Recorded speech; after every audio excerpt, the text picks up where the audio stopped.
Samantalang Pilipinas muling pinagtibay ang pangakong makipagtulungan sa international community. Brigada Maricar Sargan, ibrigada mo! Brigada Live Report!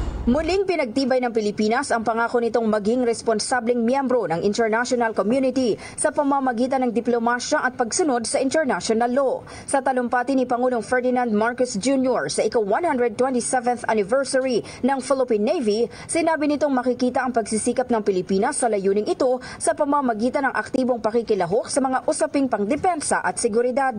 Kabilang dito ang paglahok sa mga malalaking pagsasanay gaya ng balikatan, maritime exercise sama-sama, Rim of the Pacific at Multilateral Naval Exercise Kakadu. Bukod dito, nakipagpulong din ang mga opisyal ng militar ng Pilipinas sa kanilang mga counterpart mula sa ibang bansa para palakasin ang ugnayan. Kamakailan, naging host din ang Pilipinas ng ASEAN Defense Ministers Meeting Experts Working Group on Maritime Security. Ayon pa sa Pangulo, ang mga hakbanging ito ay bahagi ng layunin ng bansa na makipagtulungan sa iba't ibang bansa at panatilihin ang kapayapaan sa rehiyon.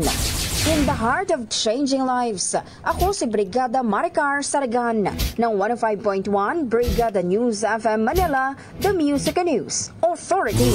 Ang bahaging ito ay hatid sa atin ng Power Cell Salabat, ginhawa ng bawat nangangarap.